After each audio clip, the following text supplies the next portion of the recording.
les presento a todos ustedes, la bella gente, con nosotros, Kiko's Free Thinkers Forum, tenemos una destacada invitada que se llama Catalina Rojas Blanco. Ella es una colega mía, éramos colegas y vamos a ser colegas por vida porque ella también se graduó de la Universidad de Tennessee Knoxville con el doctorado en español y ella escribió una tesis muy interesante y importante y por eso vamos a discutir la tesis de ella hoy que se llama Las Almas Negras, trazando caminos de territorialidad en la poética afrofemenina colombiana.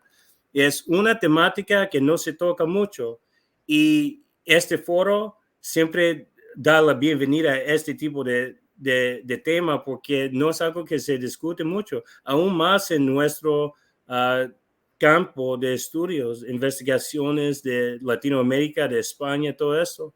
Pero yo quiero que todos ustedes den la bienvenida a Catalina Rojas Blanco otra vez y gracias por estar en nuestro programa de hoy, gracias por aceptar nuestra invitación. Ay, muchas gracias, Keiko, por invitarme y muchas gracias a todos por escucharme. Muy contenta de estar acá en este espacio. Y gracias otra vez a toda la gente que apoya este foro. Este foro es un foro independiente, así que es importante compartir los videos con toda la gente que conoce. Yo creo que hay algo para todos aquí. No solo trata de la política, también la cultura. Tratamos temas muy difíciles, pero tenemos que tratar estos temas porque son parte de nuestras vidas. Pero a la vez es un foro de educación, información y aprendizaje. Y yo aprendo también como todo el público y quiero que todos apoyen a estos foros independientes como Kiko's Free Thinkers Forum. Pero vamos a empezar con la conversación. Va a ser una conversación muy interesante. Y yo sé que hay colegas mutuos que van a escuchar esta conversación muy interesante y que comparten por todos los departamentos en las universidades y fuera de las universidades también. Bueno, las almas negras. Entonces, hice una búsqueda en YouTube hace 2 semanas y la semana pasada hice otra búsqueda en YouTube y solo había 2 resultados en la búsqueda que tuvo algo que ver con las almas negras. Había temáticas de almas negras, pero que no tenían nada que ver. Pero las almas negras, ¿puedes explicar a nuestro público quiénes son las almas negras? Claro que sí, Kiko. Bueno, ellas son unas reconocidas ya, pues más conocidas que antes, poetas afrocolombianas del Pacífico colombiano específicamente. Ellas son Mari Grueso, que de pronto es la que de pronto si tú has hecho búsquedas en YouTube y todo, es la que de pronto tiene más visibilidad ahora. Está María Teresa Ramírez Nieva y María Alcina Valencia, Córdoba. Ellas son las almas negras, como las 3 principales y las que yo, digamos, de alguna manera en la tesis propongo como que son esas raíces de ese árbol que se está conformando en nuestro país, de la literatura afrodescendente femenina, y que se ha ido bifurcando y se ha ido conociendo y se han ido dando nuevas voces también gracias como a esas raíces que ellas han plantado en su territorio, en sus comunidades. La importancia de ellas no solamente es literaria, pues que yo en mi investigación trato de analizar especialmente sus poemarios, son especialmente poetas. También abordo el tema de su participación política. Bueno, yo sé que tu programa es bastante, tiene bastante como esa tendencia política, como de que hablan muchas cosas alrededor, y pues ellas son literalmente unas activistas políticas en sus comunidades, y son gestoras y líderes sociales de muchos proyectos donde la mujer es el centro y donde están tratando de empoderar ese proceso de empoderamiento de las mujeres en sus comunidades, ¿no? Entonces, esa parte también me atrae mucho el trabajo de ellas, ¿no? Que es como su compromiso político, social con el país y con sus comunidades, y al mismo tiempo su compromiso con la palabra, ¿no? Con la palabra poética, especialmente. Y bueno, esto viene a una pregunta, la primera pregunta que tengo. Y vamos a más o menos explorar el contenido también, el contenido de los poemarios, si tenemos tiempo, porque es que la realidad es que no trabajo con la poesía, trabajo con la prosa. Pero hemos tenido otra conversación distinta con el estimado doctor Ramón Muñiz Sarmiento y discutimos la poesía, pero de las mujeres del Cono Sur. Algunas autoras destacadas como Storni, por ejemplo, Alfonsina Storni. Pero son más canónicas y vamos a explorar eso también, lo de lo canónico, lo no canónico. Pero, ¿cuál ha sido la recepción de tu investigación frente a las ponencias, los congresos, a la reacción de las personas alrededor de ti cuando estás presentando este tipo de investigación? Sí, yo he notado como una muy positiva, digamos, a niveles como académicos, como mucha gente que no tiene ni idea, digamos, de que se está haciendo este tipo de literatura en Colombia, especialmente hace unos años, porque pues yo ya, esta tesis fue pues terminada en el 2021, sí, son como 3 años, que de todas maneras ha habido cambios de allá acá un poco. Pero realmente sí, yo cuando presentaba mis ponencias en congresos, así como pues, los planteamientos de mi tesis, mucha gente decía, ay, qué bueno saber, no conocía que existía esta tipo de literatura, no conocía pues lo que ha pasado, ¿no? Que realmente lo que tú dices, hay una literatura canónica y que ha soterrado y ha dejado pues de alguna manera a la sombra la literatura afrodescendiente especialmente. Y que eso es el reflejo de toda una historia, ¿no? De nuestro país, digamos, en sentido, pues, bueno, generalmente en Latinoamérica, pero digamos en Colombia, que hay esa, pues, la marginalización de las poblaciones afrodescendientes. Entonces ahí vemos que realmente mucha gente me decía, oh, increíble y qué lindo. Yo trato siempre, pues, de leer algo de ellas, de mostrar su poesía, de alguna manera dar más visibilización, ¿no? A lo que ellas hacen.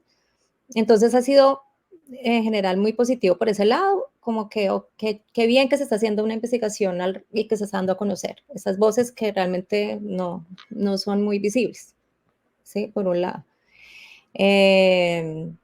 También como qué otras cosas hay por hacer, ¿no? Como que eso trato yo también de decirlo allí, ¿no? En mi tesis, como de todos los caminos que faltan por recorrer, ¿no? O sea, eso es como una entrada, pero hay mucho ahora por seguir analizando, seguir investigando más autoras, seguir promoviendo, a la medida en que haya más visibilidad, pues va a haber más escritoras, se van a escuchar más voces, todo, ¿no? Todo es como una cadena. Entonces, eso es lo que yo siento en general ha sido positivo.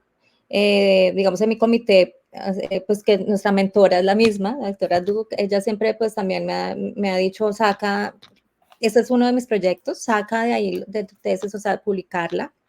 He tenido como voces de aliento a eso también, a que si no es por lo menos sacar el libro, sacar artículos a partir de los capítulos que tiene mi investigación.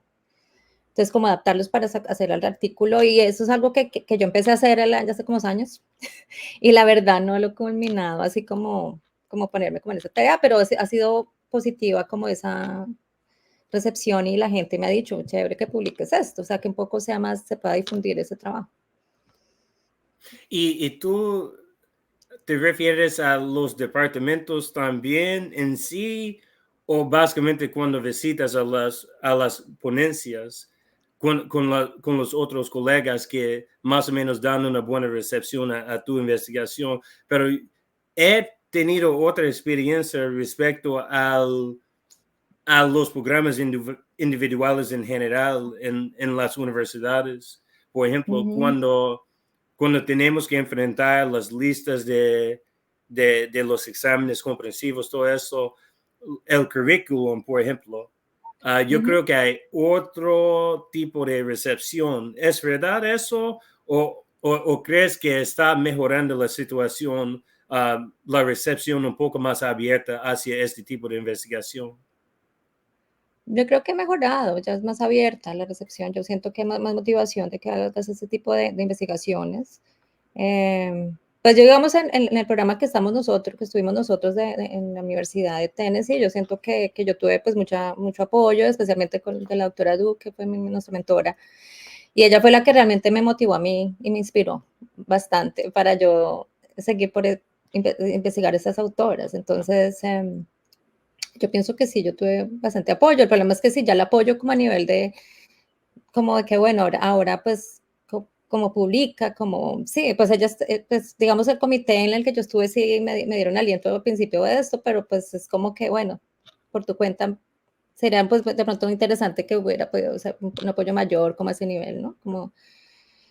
Como, no sé, abrirte más puertas, como, mira, puedes hacerlo por aquí, o sea, uno queda como un poco, no sé, a dónde puedo yo ofrecer este tipo de investigación, ¿sí me entiendes? Un poco esa parte, como para que se pueda difundir más. Pero lo que fue la parte del proceso, yo pienso que yo tuve pues una buena ayuda, un seguimiento, especialmente de mi mentora, doctora Duke. Sí. No sé si a eso te refieres. O... Sí, sí, sí, sí. Sí, es que he recibido comentarios en ciertos programas para proteger la inocencia, para estar un poco en el anonimato, porque no quiero revelar nombres, pero ha habido una resistencia en el pasado hacia este tipo de investigación. Okay. Y no sé, he sentido a veces la recepción de fuera que hay un poco de limitación en nuestra investigación. Nosotros no pensamos así, pero este pensar estereotípico también existe eso. Y creo que trata no solo con lo cultural, lo racial, lo femenino, lo negro, todo esto, pero también trata de este tema de canónico, esta presión de enfocar en ciertas obras literarias Claro. y Ajá. excluir otras Ujú, obras literarias.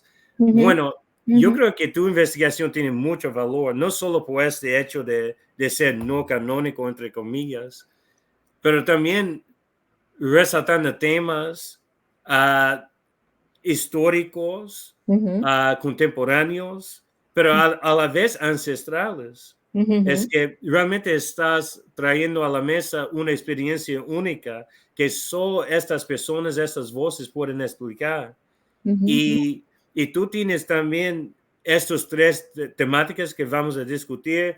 Dices aquí territorialidad, geografía y ancestralidad. Ujú, En mi opinión, serían el marco teórico de la tesis, ¿verdad? Sería el marco teórico de la tesis. ujú. Uh, ¿Cómo son distintas estas escritoras, poetas afrofemeninas colombianas que destacan en esta tesis aquí en comparación con una Georgina Herrera, una Nancy Morejón, por ejemplo? Hay similitudes, pero ¿cómo diferencian la producción artística en tu opinión? Pues especialmente creo que ellas se arraigan a su tierra. Esa es la diferencia. Igual yo pienso que Nancy Morejón, Georgina Herrera, o sea, ellas hablan desde su experiencia y desde sus contextos. Y eso es algo que hacen ellas también. ¿Sí? Podemos decir una comparación a nivel de experiencial y de contextos geográficos históricos que son diferentes, ¿no? Y ellas hablan desde esa experiencia colombiana, ¿no? Desde su experiencia colombiana y especialmente el Pacífico, que es, uno puede ver nomás ahí diferencias entre el Pacífico y el Atlántico, ¿no? Las poblaciones que están en el Pacífico y en el Atlántico. Los Pacíficos siempre han sido poblaciones más marginadas en nuestro país. Entonces, las voces de ellas son voces que hablan desde su territorio, que eso yo pienso, por eso es tan importante, y lo tengo desde como te das cuenta, desde el título, de la territorialidad, o sea, el territorio tanto ancestral, porque ellas hablan, yo hablo un poco de los territorios materiales y inmateriales, ¿no? Los territorios ancestrales, digamos, de toda la carga cultural, mitológica que hay en su historia, ¿sí? Y que parte de África. Entonces, como ellas vinculan toda esta cosmogonía y, o los orishas y toda la mitología africana a sus textos, trayendo toda su historia previa, ¿no? pero también ellos hablan de territorios, de geográficos, ¿sí? Por ejemplo, especialmente yo hablo, digamos, en Mar y Grueso, de que algunos poemas de ellas yo digo, ella habla de los paisajes, ¿no? Ella los pinta, habla muy lindo de su tierra. Entonces es como que ella nos mete adentro de esos paisajes, es como que tú lo vivencias con todos los sentidos, ¿no? Y es como una manera de recuperar a través de la palabra, cómo tú haces para que tu lector entre y vivencia esos espacios que están siendo atacados, esos territorios que están siendo vulnerados, que están siendo por muchas cosas. Tenemos en Colombia una guerra interna desde hace mucho tiempo, ¿sí? Entre grupos armados, grupos ilegales, guerras de poder, delincuencia común, y en el cual en todo ese proceso de guerra y todo eso que ha pasado, que son las guerrillas y los grupos paramilitares, pues la población civil siempre ha sido la más afectada. Y las tierras. Entonces, digamos, con todo lo de minería ilegal, ¿sí? O sea, porque eso es la parte económica que pelean esos grupos, se está acabando con el ecosistema, ¿no? Pues hemos visto un cambio, el cambio, lo que está pasando de la destrucción del planeta, pues eso lo vemos también en cada país de esa manera específica. Entonces, en nuestro país es eso, se están contaminando los ríos, los mares, deforestación. Entonces, de alguna manera, ya se hablan de eso, ¿no? De su territorio, de cómo está siendo maltratado y de cómo Mari Grueso, yo propongo en mi tesis que ella, a través de su palabra y su accionar político y social que ella hace, ella trata de recuperarlos, de recrear esos espacios geográficos que están siendo socavados y que están siendo maltratados. Y en los espacios no solo pues, geográficos que involucran todo el ecosistema, ¿no? Todos los seres que conformamos este mundo. Entonces, como también muchos, pues el desplazamiento, o sea, todo lo que pasa en esas tierras, ellas quieren de alguna manera recuperar esos espacios que están siendo atacados por todos esos fenómenos, ¿no? Que afectan a los seres humanos, a los animales, a la naturaleza en general. Es por ese lado. También yo hablo un poco de los territorios corporales, digamos, cuando hablo de María Alcina Valencia, también esta otra autora, y de alguna manera su poética es muy arraigada como al amor, al erotismo y al cuerpo femenino. ¿Sí? Entonces, de alguna manera también como hay que recuperar, ¿no? Para ellas me parece muy importante desde recuperar esos territorios, es esa voz como de que tenemos que reivindicarlos, tenemos que recuperarlos, que salvaguardarlos de todo lo que, de una sociedad que los está queriendo destruir. Y María Alcina Valencia con sus poemarios que son muy arraigados a las sensaciones de amor y erotismo en su cuerpo, ella busca dar esa voz y esa libertad a un cuerpo que en nuestra sociedad patriarcal y oprimido, ese cuerpo femenino y lo maltratado, ¿no? De cómo es la necesidad de liberarlo y de recuperar el territorio cuerpo. Entonces, un poco, esos son como los territorios de un poco, que son realmente físicos y, digamos, corporales y no corporales, ¿no? Que ellas buscan reivindicar en su literatura y en su proceder social, ¿no? Cultural y político. Es lo que, por eso es la territorialidad es bastante importante en ellas y de pronto es algo que puede pues, diferenciarse de otras autoras afrodescendientes de otros países, ¿no? Latinoamérica. Puede haber voces, obviamente la identidad, digamos que yo pienso que es un tema que todas las autoras afrodescendientes lo tratan, de ese qué es el ser mujer y el que es el ser mujer negra, ¿no? Y cómo nos identificamos. Pero cada una, dependiendo de su país y dependiendo de su contexto y de su experiencia personal, lo aborda y eso yo creo que es lo que hacen ellas a partir de su experiencia como afrocolombianas del Pacífico. Es un poco. Y entonces, estas obras y producciones de las almas negras, pero obviamente había más mujeres aparte de las almas negras, pero ¿cómo o cuándo dirías que empezó a salir a la luz más o menos este tipo de producción en Colombia específicamente? ¿En qué año hablamos? Más o menos hablaremos de los años 80, como a finales de los años 80, más o menos 1987, 88, y realmente eso empezó en gran medida por un encuentro de poetas mujeres colombianas, encuentro de poetas colombianas que se hace cada año en Roldanillo en el Valle, en Colombia. Entonces, a partir de ese encuentro, era muy, como tú dices, canónico, ¿no? Entonces siempre a esos encuentros estaban las poetas normalmente blancas, digamos, sociedad, de alta sociedad, ¿no? Que iban a esos encuentros y ellas promovían sus poemas y les publicaban. Las que ganaban en esos encuentros, siempre era como un concurso, hacen como concursos, les publican. Entonces, él es Embalaje Ediciones, es la editorial de ese encuentro. Ese encuentro es promovido por Águeda Pizarro, que también es una poeta muy reconocida en Colombia, y ella era la esposa de Omar Rayo, que también es un gran artista, fue un gran artista colombiano. Ella promovió, pues ella fue la que inició con este encuentro de poetas, de mujeres, en los 80s. Y a finales de los 80s ya empezaron a concursar de alguna manera estas poetas, Mari Grueso, María Alsina, a finales de los años 80, y empezaron a traer otro tipo de literatura diferente a la que les acostumbraba, y Águeda Pizarro, pues de alguna manera quedó maravillada con esa literatura y empezó a editarlas, o sea, realmente antes no habían publicaciones de ellas. Y Águeda Pizarro, con su editorial Embalaje Ediciones, empezó a publicar sus obras, porque muchas de ellas ganaron, fueron como las ganadoras de los últimos encuentros que hicieron en los años 80 a través del encuentro. Entonces ahí fue cuando con la publicación, tú sabes que ahí fue cuando empezó como el boom un poco de mostrar este tipo de literatura que antes no lo había, ¿sí? Entonces creo que para mí fue un gran, digamos, como un gran boom, fue el encuentro de poetas colombianos, de Águeda Pizarro, que lo sigue haciendo cada año el Roldanillo Cauca, el Valle del Cauca. Entonces eso, ella lo hace cada año y casi todos los años están las Almas Negras ya invitadas. Entonces tú las ves y ellas siempre están participando y son súper importantes en el encuentro.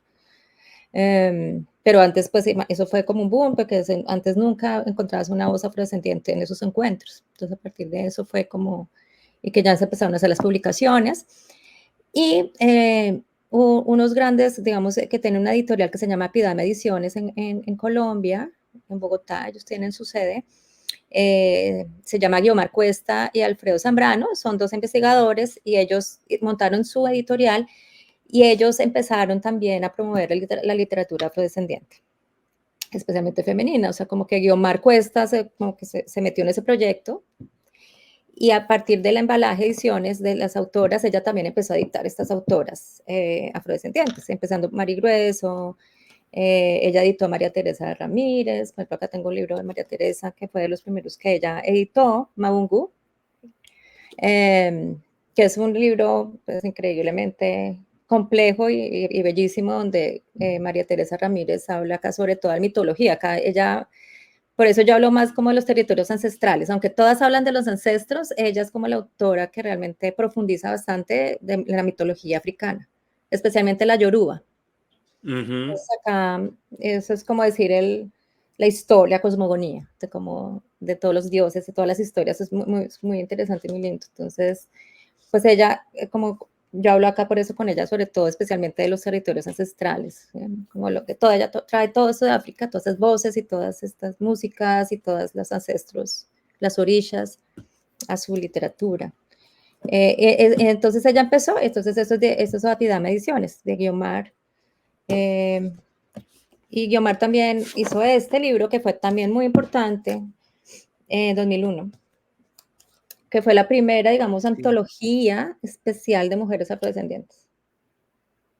Entonces, esta es Negras Somos, antología de 21 mujeres poetas afrocolombianas de la región pacífica. Entonces, esto abrió bastante también. Yo pienso que, digamos, tanto el encuentro como las publicaciones de Embalaje y luego las publicaciones de Apidama Ediciones le dieron bastante fuerza a la literatura femenina afrodescendiente. Fueron como las primeras, el primer boom así. ¿Y estos libros se venden? Sí.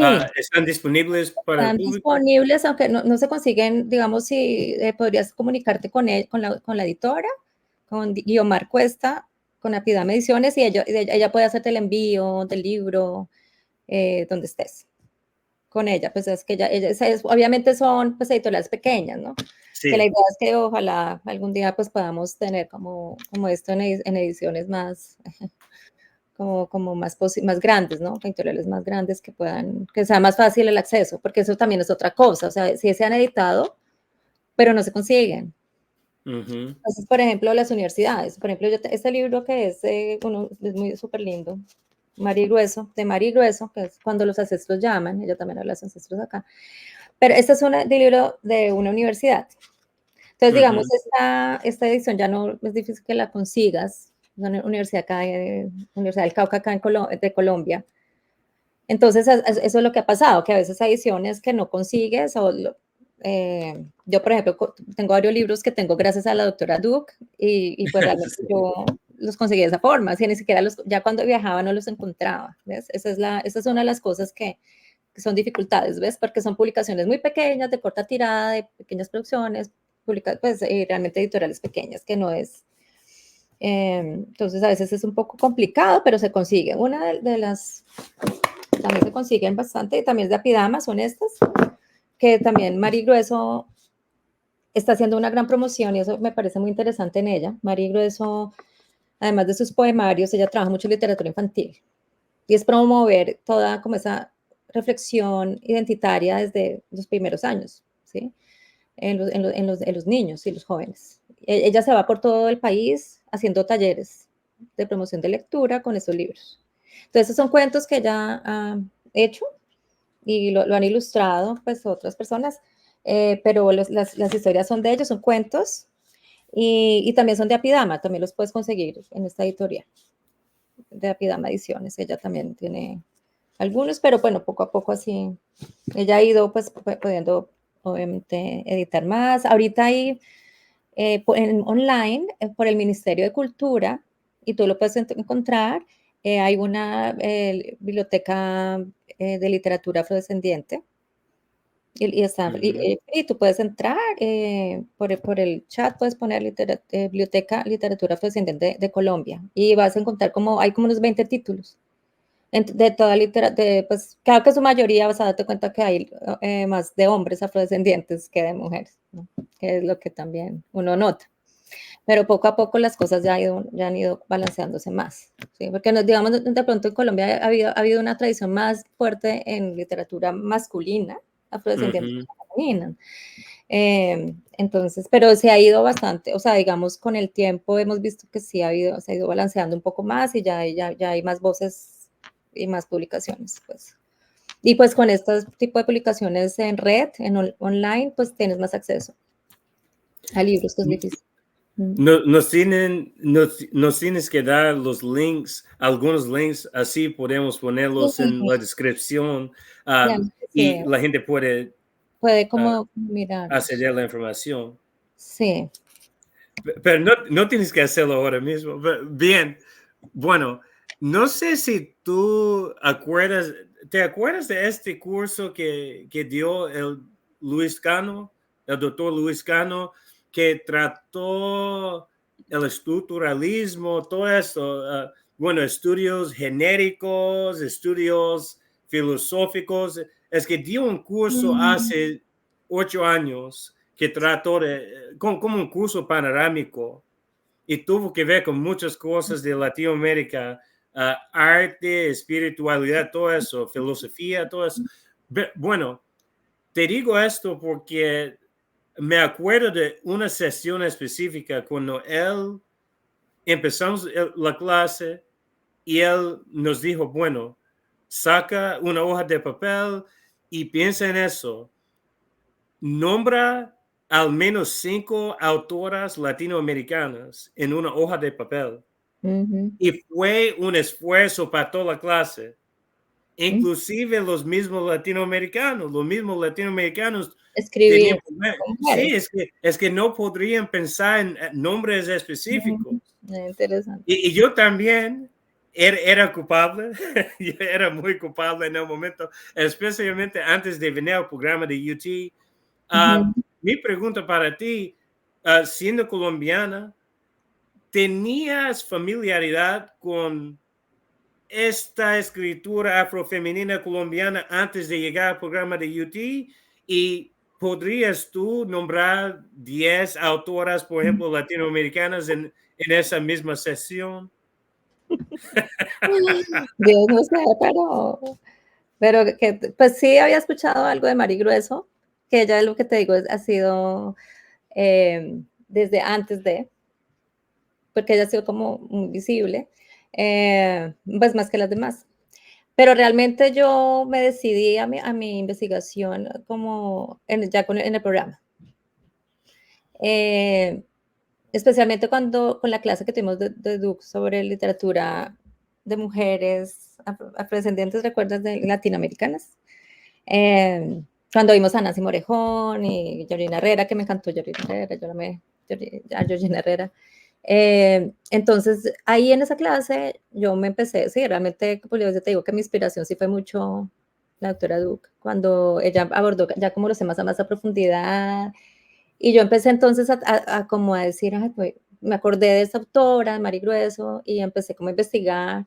Sí, fue realmente ya como el programa que y me empecé a enamorar mucho de esto, y dije, no, yo quiero hacer mi investigación sobre estas autoras. ¿Has leído su nuevo libro, Mayara Rising? No, yo sé que hace un año más o menos lo publicó. Ay, sí, no, Es, no lo he es, leído todavía. es un libro excelente. Es que ella estuvo en el programa el año pasado. Yo creo que estuvo con nosotros el año pasado. Mayara Rising, recomiendo que ustedes compren este libro y también incluya esta información en la descripción para la gente. Pero yo tenía una pregunta curiosa, candente, porque sé, y toda la gente sabe que me gusta dar este tipo de preguntas, pero bueno, en el contexto de la tesis tuya Ujú, o en el contexto en general, ujú, cuando pienso en términos, tenemos que definir los términos, ¿sabes ujú, eso? Siendo ujú, investigadora. ujú. ¿Es sinónimo afrofemenina de negra? ¿Son intercambiables en la investigación tuya o tienen una diferencia en interpretación? Okay. Yo creo que yo los trato como sinónimos en mi tesis, de mi investigación, o sea, como afrodescendiente o como, sí, porque, bueno, tú sabes que pues igual a veces los términos en la manera en que se usan puede crear, especialmente en públicos como, ok, no, este término no está bien usado o puede ser un poco contraproducente en ciertos contextos. Entonces, en general, yo uso más literatura afrodescendiente femenina, sí, más que literatura negra. Pero lo hago porque en ciertos contextos es complicada la palabra negra, digamos, tú pues con todo lo acerca de la marginación del racismo, de que puede ser una palabra que puede para algunas personas no sonar. Sin embargo, ellas se identifican como yo soy negra y hay un poema súper lindo de Mari Grueso pues que uno es La muñeca negra, que es un poema en el cual ella empieza con la muñeca negra y luego hace este cuento de la muñeca negra. Empieza con un poema y luego ella lo pone como en un cuento, ¿no? Y ella habla del orgullo así como Shirley Campbell, de rotundamente. Es un poco ese, soy negra y con ese orgullo, y ella dale, yo soy negra y a mí no me digan, así lo dice, ¿no? Mari Grueso, a mí no me digan que soy pintadita, colorcito, yo soy negra y me llamo negra y soy orgullosa de ser negra. ¿Sí? Pero como hay otras poetas o otras que no lo dicen de esa forma, ¿no? Como contundentemente. Y de pronto, sobre todo en medios académicos, y eso a veces la palabra negra, bueno, sí, puede crear como diferencias y molestias a veces. Pero yo, digamos, en mi tesis lo uso más lo uso cuando ellas lo hablan como negra, cuando ellos lo hablan, me considero orgullosamente negra, pero en general lo hablo como afrodescendiente, más genéricamente. Pero es interesante porque en tu introducción Sí, distingues tres términos, raizales, palenqueras y negras. ah, sí. Y iba pensando también en el aspecto geográfico, Ujú, porque cuando uno, bueno, habla de la literatura, investiga la literatura, cuando uno crea literatura, siempre está en la mente, bueno, la geografía, el territorio, todo eso. la memoria, la ancestralidad, todos estos aspectos son universales, especialmente en la poesía. Y mi pregunta tiene mucho que ver con la presencia, visibilidad negra en Colombia en general. Cuando hablamos de Colombia, no creo que mucha gente sepa de esto, de la presencia negra inmensa en Colombia, aún los mismos latinoamericanos, porque yo sé que en una clase hablé con el doctor Cano y el doctor Cano confesó que no sabía mucho bueno, de la presencia negra en tu propio país, en su propio país. Yo creo que hay más de 20% de la población que es negra en Colombia. Y mucha gente no sabe eso porque hay tentativas de invisibilizar a la gente. Y esto también ocurre en las zonas andinas, sabemos eso, en los países, bueno, etiquetados no negros o básicamente marcados con este mestizaje que mencionas en la introducción. Hay una tendencia de ignorar ciertos segmentos de la población de estos países. Pero, ¿cuál es el dinámico entre la costa atlántica y la costa pacífica en Colombia? ¿Hay una diferencia cultural entre los dos respecto a la memoria de África?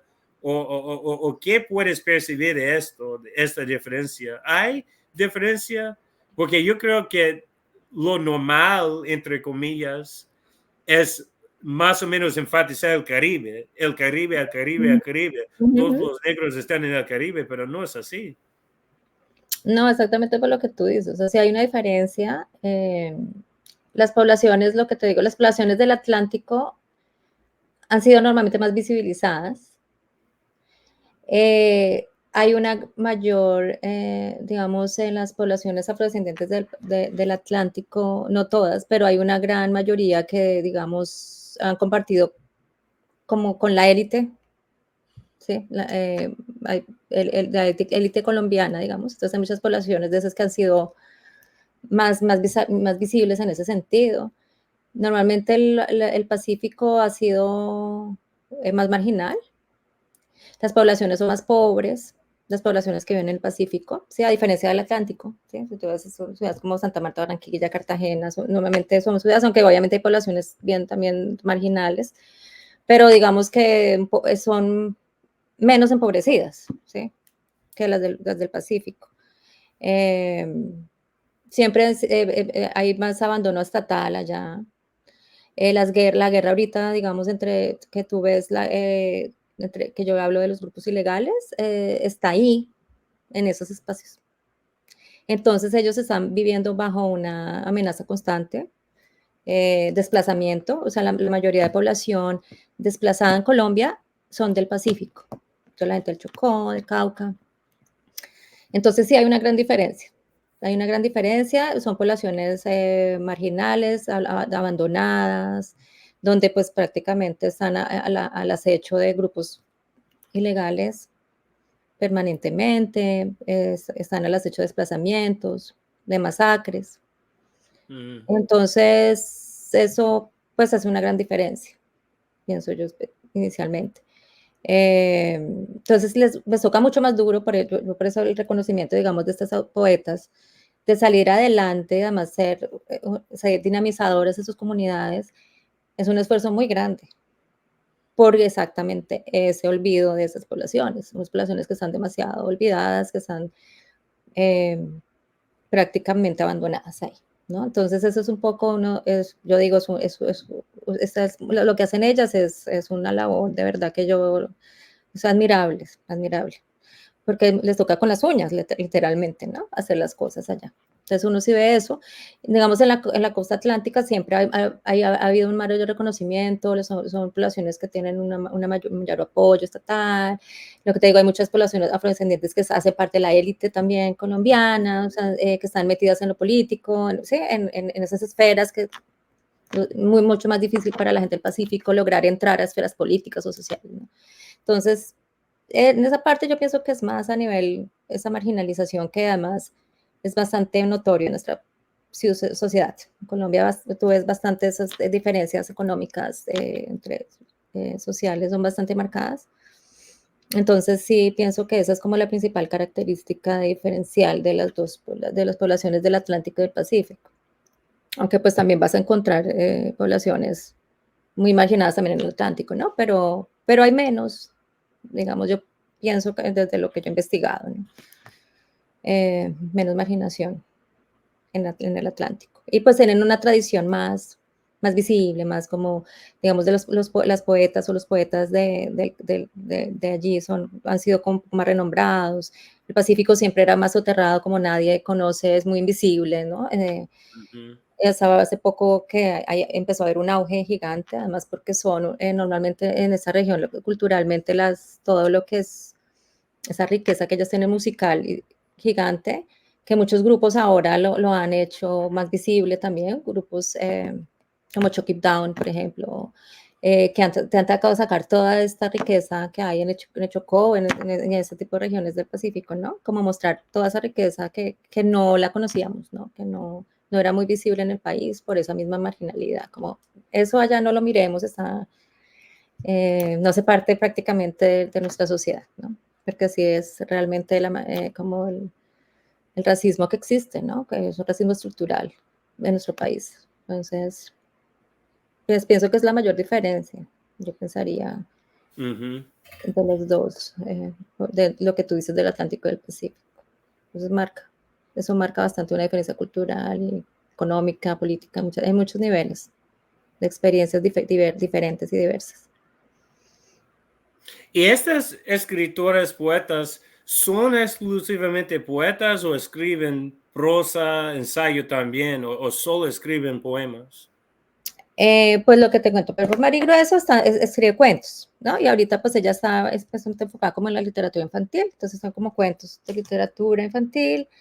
Y ellas sí son, pues digamos, el resto, que es María Elcina Valencia, sí, realmente solo, hasta lo que yo conozco en el momento, más poesía. Y lo mismo María Teresa, ¿no? Ellas son más de poesía, sin embargo, ellas tres hacen parte también muy importante de un proyecto educativo en Colombia. Entonces, ellas también han hecho programas y currículos educativos para los niños a nivel nacional, que ha sido también algo súper importante que empezó con la constituyente del 91 en nuestro país, donde empezó como a darse visibilización a las poblaciones étnicas, como ese reconocimiento. Y a partir de allí, entonces, el Ministerio de Cultura, el Ministerio de Educación creó como un ministerio de etnoeducación. Entonces, ellas empezaron a trabajar con contenidos para niños, para textos escolares y todo esto que tuviera que ver con la historia afrodescendiente, con la cultura afrodescendiente. Entonces, ellas tres están muy vinculadas con esa parte pedagógica en Colombia. Entonces, han hecho bastantes cosas alrededor, que es muy importante, ¿no? Como mirar cómo reivindicar toda la invisibilidad de la historia, ¿no? Porque solo conocemos la historia oficial, pero no la historia realmente como debe ser. Entonces, ellas están haciendo contenidos para el currículo de los colegios. Entonces, es algo que es un proyecto educativo, de educación en Colombia, y ellas han estado muy presentes en eso, ¿no? En la parte pedagógica. Bueno, puedes tomar tu tiempo con esta pregunta que sí.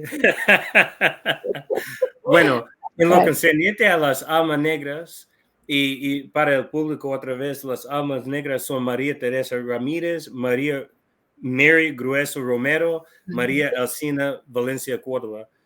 Estas tres poetas que destacan en la disertación tuya, si podrías o si pudieras elegir un poemario o un poema individual de cada una, ¿cuál sería, bueno, el favorito poemario y por qué? O poema individual, no tiene que ser poemario, una colección de poemas. Pero puedes tomar tu tiempo y puedes explicar el raciocinio en cada autora. y su producción, porque claro que tiene mucha producción, y no me di cuenta de eso porque sabes que trabajo con los hombres negros, pero Ujú, también, no quiero decir que trabajo exclusivamente con ellos, pero es mi área de concentración. ujú, Pero es que realmente no tengo mucha idea de Colombia, de Ecuador, de Perú tampoco. Sé un poco más de las zonas caribeñas, por ujú, ejemplo, respecto a las mujeres y sus producciones artísticas y ujú, ujú, literarias. ujú. Claro que sí, pues si quieres yo te puedo compartir algunos poemas. Pues a mí me gusta mucho muchos de ella, cuando los ancestros llaman de María Grueso. Eh, y voy a leer uno que sea emblemático, lo leo porque es un poema donde ella sí es lo que hace mucho Mari Grueso, de tomar las palabras orales, ¿no? La oralidad es súper importante en estas autoras, que obviamente se opone mucho a lo canónico, que hablando tú desde el principio, ¿no? Entonces ellas hablan de esto, de su cotidianidad, de lo que la rodea, de su paisaje, y con palabras, mucho de la tradición oral, ¿sí? Eh, y como lo hablas en el diario, ¿no? Entonces hay un poema de ella muy emblemático que es el que te digo que se llama Muñeca Negra. Y con ese poema es bastante emblemático porque ella, además de lo que yo cuento de escribir, ella hace estas jornadas pedagógicas y de promoción de lectura. Empezó con este libro, que es La Muñeca Negra, que es el libro infantil. Entonces, el poema que te cuento acá lo hizo como cuento para los niños, con ilustraciones, acá pues son las ilustraciones que tiene, entonces pues él como muy, ella se sienta con ellos a leerle el cuento, los lee, y ella produjo unas muñecas. Entonces ella Ujú, viaja con sus muñecas de trapo negras, que ella hace, ujú. es súper linda, ella es una mujer hermosa. No, es increíblemente simpática. Yo creo que puedes encontrar, yo no sé si por internet vas a encontrar, si buscas Mari Grueso, es encantadora, arrolladora, literalmente. Tiene un vozarrón, todas ellas son unas voces hermosas y son mujeres muy interesantes. Entonces ella, pues ella canta este poema bellísimo, lo voy a tratar de leer, La Muñeca Negra, pero pues me gusta porque es muy emblemático de todo lo que, de su producción, ¿no? Se llama La Muñeca Negra. Le pedí a Dios una muñeca, pero no me la mandó. Se la pedí tanto, tanto, pero de mí no se acordó. Se la pedí a mi mamá y me dijo, pedísela duro a Dios. Y me hinqué de rodillas, pero a mí no me escuchó. Se la pedía de mañanita antes de rayar el sol, para que así tempranito me oyera primero a yo. Quería una muñeca que fuera como yo, con ojos de chocolate y la piel como un carbón. Y cuando le dije a mi taita lo que estaba pidiendo yo, me dijo que muñeca negra del cielo no manda Dios. Búscate un pedazo de trapo y hacé tu muñeca. Bo. Yo muy tristecita me fui a llorar a un rincón porque quería una muñeca que fuera de mi color. Mi mamá, muy angustiada, de mí se apiadó y me hizo una muñeca oscurita como yo. Mm, qué bello, qué Es bello. bello. Y ella cuando la escuches, porque este poema está, yo lo he visto en videos en YouTube, cuando ella lee este poema con su muñeca negra, y con esa voz hermosa, no, te mueres, es hermoso, la profundidad con la que ella lo canta, la alegría, es muy hermoso. Entonces me parece súper lindo este poema. Y ahí es como, o sea, yo pienso que ahí es el centro, ¿no? De esta reclamación, ¿no? De la invisibilidad que hay en la literatura, en los textos educativos, en todas partes de las figuras afrodescendientes, de las personas afrodescendientes, ¿no? Y de cómo una muñeca, las muñecas, ¿no? O sea, las niñas, lo primero que tienes es una Barbie, ¿no? Cuando eres... Ujú. Y esos son ya desde ahí, desde pequeña, los estereotipos de belleza, ¿no? Y todo esto. sea, todo lo que, y ella, todo el trabajo que hace en torno a esta literatura es crear esa motivación y ese amor con los niños por su identidad, ¿no? De ese reconocimiento y de ese reconocimiento de su piel, de su físico, ¿no? De amarse, de sus crespos, de su pelo. Es Entonces, algo muy, y puede ser una experiencia muy traumática, tener que enfrentar y combatir estos estereotipos, ajá, claro. porque sufrimos de estos estereotipos desde la niñez. Y de hecho, compartí un meme hace 6, 7 años describiendo básicamente esta experiencia con esta chica negra que estaba yendo de compras y solo había Barbies blancas, como 200 Barbies blancas y con una opción de una Barbie negra. Pero era más o menos lo normal hace 20 años cuando uno estaba yendo de compras. Pero ahora tenemos un poco más de opciones. Uno puede comprar una muñeca que más o menos refleja a la misma persona. Pero es un ejemplo que es universal. Es de Colombia, es de los Estados Unidos, es de Brasil, es de cualquier parte de las Américas. Pero es una experiencia, en mi opinión, bien compartida. Y, pero más o menos aborda la experiencia más femenina en términos del impacto, porque yo sé que en términos de juzgar, cuando la gente juzga mucho a la otra gente, esta cuestión de la piel, de la tez, del pelo, estos aspectos corporales siempre dan más presión en lo femenino, en mi opinión. Es que Claro que hay sí. mucha más presión conformar a la sociedad de la persona.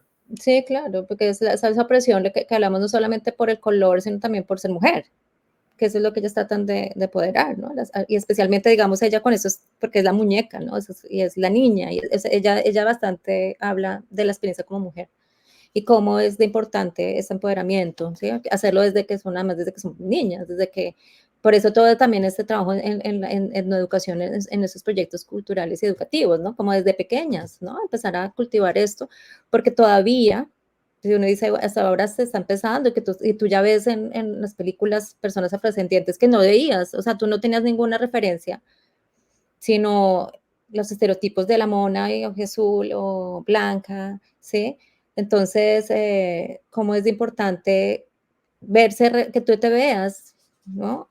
En un cuento, que tú estás ahí, que tú haces parte de esto, ¿no? Entonces sí pienso que ella, tenemos esa opresión mucho más, tú sabes, porque siempre es la mona, y el pelo liso, por ejemplo, que hay un que me gusta mucho, yo no sé, tú creo que la conoces, yo me imagino, Yolanda Arroyo. Sí, sí, sí.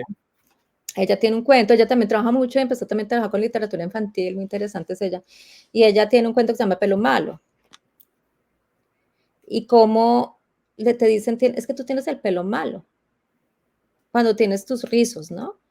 Ese concepto que todavía, ¿no? Entonces hay que alisarse, ¿no? Tienes que echarte esos productos que te queman el pelo con tal de que tengas, porque esa es la belleza, es que seas lisa.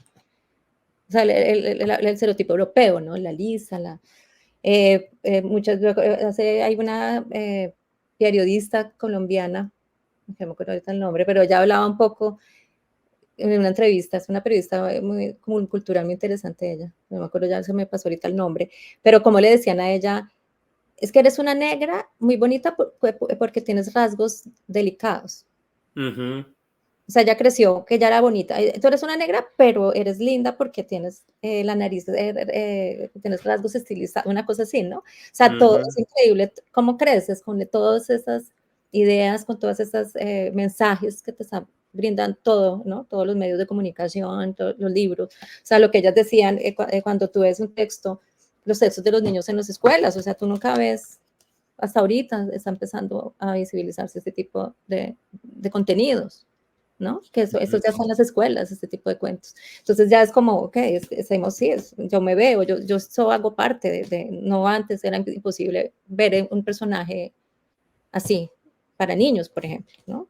Entonces, en literatura infantil, entonces es como eso es tan importante y el trabajo hay que hacerlo desde ahí, desde pequeños, desde motivar a los niños desde ahora, a mostrarles, identifícate y ámate como eres, ¿no? O sea, todo y borrando y decolonializando, y bueno, todo lo que todos tenemos que hacer también de alguna forma. Todavía somos muy colonialistas y poco a poco uno ha ido, ¿no? Como esa reflexión importante, esa es de colonizarse uno, porque y amarse, ¿no? Y todo, pero eso es un proceso bastante largo, pues, pero ahí vamos, ¿no? Esa es como la idea de poder poco a poco ir cambiando todos esos imaginarios por otros. Bueno, sí, también, bueno, también no quiero decir que es una temática exclusivamente femenina, no es así, pero es más prevalente, en mi opinión, en la producción artística literaria. Pero yo quiero al menos dar referencia a uno de los libros que analicé en mi disertación, que se llama Negro, de Benito Mazo Jr., un puertorriqueño. Y lo interesante de este libro es que fue el primer testimonio de un afrodescendiente puertorriqueño. Bueno, básicamente contando su propia historia personal.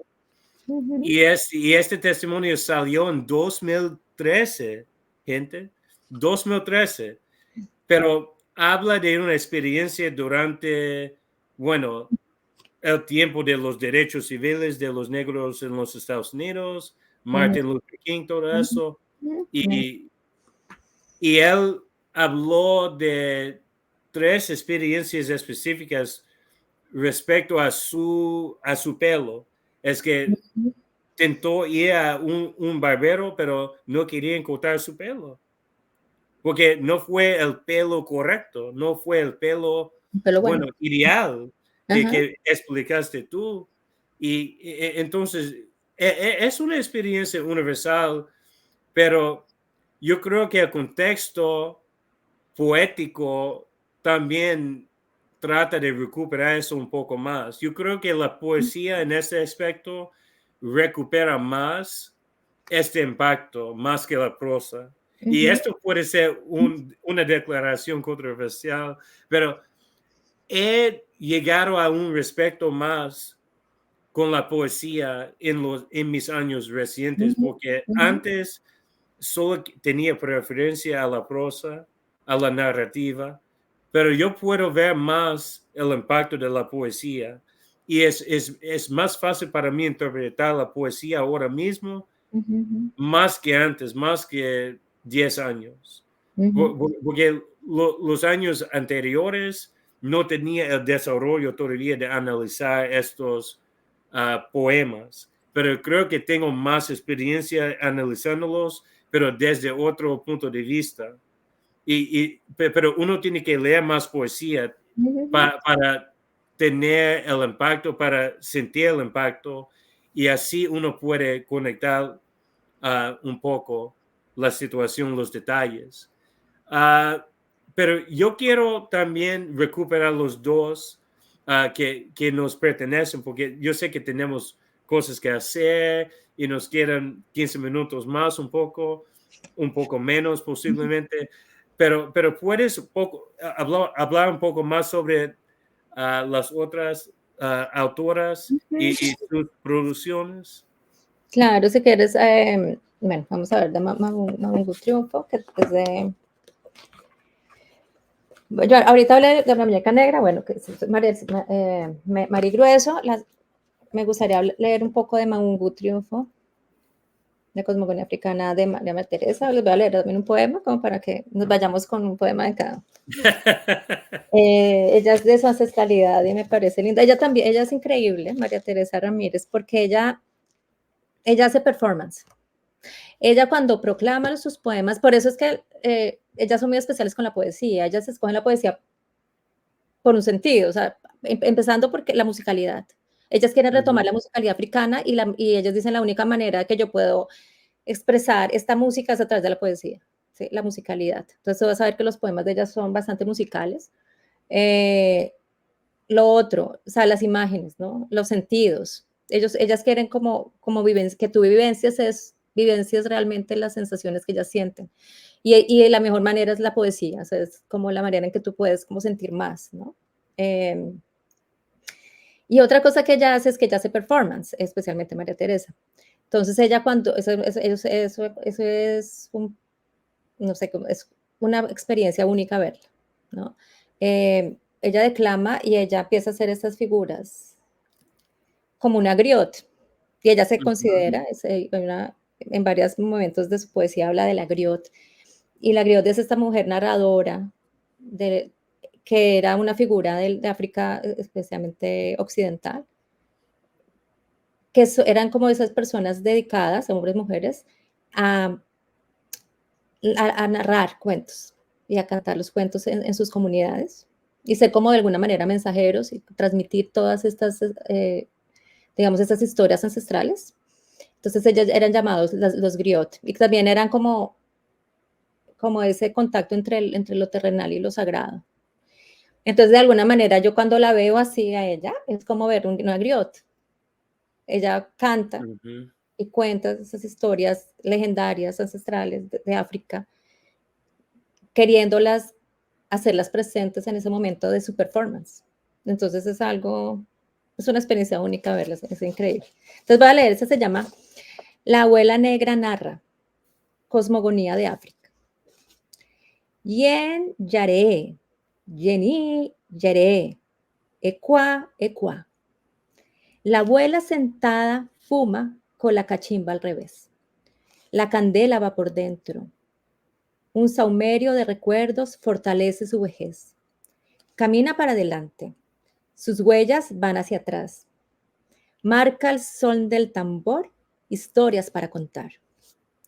Los bisnietos y los nietos, atentos sin parpadear, oyen hablar de Olodumare, Babalú, Ayé y Yemayá.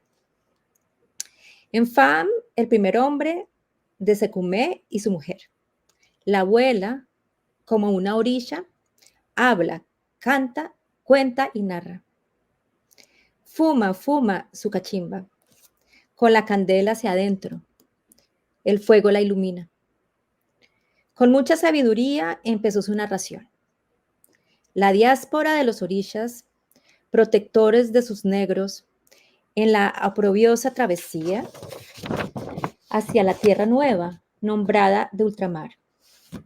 Se aviva la llamarada, se corre un velo de niebla. Las leyendas ancestrales comenzaron a brotar. Cuenta del león y del tigre, la hiena y el camaleón, de la araña diligente, la tortuga y el muerto, en macabra procesión. Es la fuente milagrosa para saber la verdad, de los afrodescendientes y sus raíces de África, cuna de la humanidad. Yengere, yengere, ecuacua, ecua. Wow. Sí, increíble, increíble. Es esta vista panorámica de la ancestralidad, lo personal, bueno, lo universal, lo diaspórico, todo esto combinado en un poema. En un poema. ¿Qué impacto, no? Y que la figura de la abuela, que es como ella, como la griota, como la abuela, que tiene toda esa historia, ¿no? De sus ancestros, de sus antepasados, y como ella es me parece muy linda como esa, porque la cachimba es como un tabaco, ¿no? Y ella está fumando el tabaco, pero al fuma al revés, o sea, porque la ilumina adentro, o sea, todo lo que es el fuego, o sea, es el símbolo, ella es muy simbólica y eso es muy lindo, ella habla del símbolo del fuego, el tambor, siempre el tambor está presente en todos sus poemas, ¿no? Como el ritmo y como símbolo, ¿no? Y que el tambor es la unión y la comunicación ancestral de toda la vida, y cómo se comunicaban las tribus era a través de los tambores, ¿no? Entonces el tambor es una figura bastante presente en ella y bastante de resistencia, ¿no? Porque yo hablo mucho de ellas tres como eso, como todos los símbolos que utilizan la palabra como resistencia, ¿no? Como cimarronaje. como libertad, y como el tambor es toda eso, esa simbología, y ella utiliza el tambor pues en todas casi en todos sus poemas está el presente. Entonces es hermoso. Y ahí pues habla de los orishas, ¿no? Cuentas Yamayá, o sea, siempre los dioses presentes también en esa diáspora, y ella habla mucho de eso, como los orishas están en esa barca contigo, ¿no? En esa diáspora. Ellos te acompañan, siempre están ahí presentes y nunca te han dejado, ¿no? Es bien bonita la figura que ella habla también de cómo eso nunca te abandona, ¿no? Como esa historia pasada siempre va a estar ahí contigo latente. Entonces, bastante lindo. Voy a compartir algunos enlaces de ella cantando, básicamente recitando estos poemas. Sí. Y sí, yo tengo algunos enlaces que quiero compartir con el público después de la conversación. Este capítulo 131. 131, gente. Hemos tenido mucho que hacer en este foro, pero nos queda una selección de María Alcina Valencia Córdoba y tenemos que irnos. Para que quedemos con una muestrica de cada uno. Y después yo te puedo compartir así, más información si la gente quiere saber un poco más, y también pues se puede ver el link de mi investigación por si la gente quiere un poco saber más de las autoras. Perfecto. Mira, pues voy a leer hay un libro de ella, de Maricina Valencia, que yo hablo de ella, de la conquista de alguna manera del cuerpo, de la reconquista, de recuperar el cuerpo femenino como territorio. Y tiene un poemario muy lindo que a mí me gusta mucho que se llama Pentagrama de Pasión, donde ahí también ella, los sentidos, el erotismo, el amor, o sea, como la búsqueda de tu identidad y de tu cuerpo, como revelación y como libertad, ¿no? Como ese espacio. Y hay un poema, pues voy a leerles el poema central que se llama Pentagrama de Pasión, como el poemario. Y dice así: soy el pentagrama de tu pasión que me llama, que se siente en clave de do. Arriba del sol soy el espacio de tu corchea, soy tu fa, lado mi, soy tu línea, mi sol, si, re, fa. Motívame con tu batuta, toca en mí, cántame en tu clave, soy la figura para tu nota, el compás para tu ritmo, soy tu punto en la redonda. Vuelve a mí en ritonelo y salpícame tu staccato. Prolóngame con tu calderón para sonarte eternamente al murmullo de sinfonías que inventas cada tarde, llenando uno a uno los espacios de mi ardiente pentagrama. Wow. ¿Entiendes? Sí, sí, ya tengo que comprar todo, todo lo que tiene de ellas. Sí, sí, me fascina eso. El editorial, por si pueden entrar por la página de Apidama Ediciones. Y la editora se llama Guiomar Cuesta. Para contar este tipo de libros, ¿no? Porque yo sé que no es como fácil. Mira, esa es Apidama Ediciones. ¿Y esas tres están vivas todavía? ¿Están vivas? Sí, son las tres y produciendo y moviéndose, ellas son incansables. María Alcina Valencia también es súper poética, súper musical, porque además ella, eso fue lo primero que ella hizo, ella fundó su fundación de música del Pacífico, de folclore, entonces ella baila, ¿no? También es hermosísima. Ella baila y todo es increíble, se ve súper juvenil, ellas no sé, no les pasan los años, yo creo que esa vitalidad de ellas en todo las hace jóvenes eternamente. Entonces es bien linda, ella baila, ella canta, tiene una voz hermosa, y tiene esta fundación todavía, entonces donde dan clases de folclore para los jóvenes, para que aprendas todos esos ritmos africanos pues, que hacen parte de nuestra cultura y de nuestro arraigo cultural, para que siga de alguna manera propagándose y no se vayan a morir estas expresiones, ¿no? Entonces, entonces ella es bastante musical también en sus poemas. Por eso el do, re, mi, todo el pentagrama de pasión, todo es música en ella también. Son bastante especiales todas ellas. Pero sí están... Bueno. Voy a tratar de, no sé si compartirte de otra manera para que pues pueden entrar también a la biblioteca, la que te diga, la biblioteca afrodescendiente colombiana, que ese sí lo pueden entrar en línea para encontrar también ahí, hay antologías, ¿no? Ujú. Eso es lo que más sale últimamente, como antologías de varias autoras, donde están ellas y hay otras que están ahora. Entonces, de pronto, pues también colombiana. Y eso lo encuentran en red también, la Biblioteca Afrodescendiente Colombiana. Y bueno, ¿tienes algunas, bueno, últimas palabras antes de irnos? Ay, pues que muchas gracias, de verdad que este espacio fue maravilloso, compartir contigo, compartir todas esas ideas. También me dejan motivada, a veces como que, sí, hay momentos de la vida que son difíciles y esto como que motiva nuevamente a seguir uno con las ganas de cambiar la vida un poco, cambiar el mundo. Que la Sí, sí. literatura nos hace, por lo menos nos hace reflexionar y nos toca, ¿no? Las fibras y eso es muy bonito revivirlo y especialmente con un colega. Ah, sí, gracias, sí. Y con esperanza y ánimo cambiamos la vida voz a voz, poco a poco, persona a persona.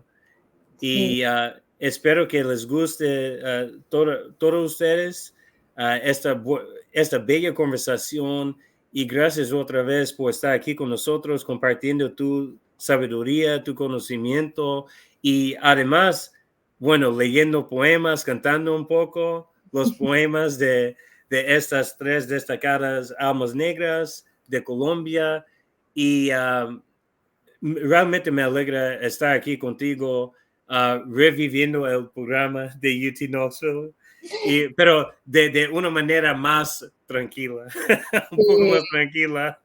sí, maravilloso. Sí, sin el estrés y todo eso de No, sí, escribir. Escribe, escribe, escribe. No tenemos que preocuparnos de esto sí, ya salimos. por el momento, no.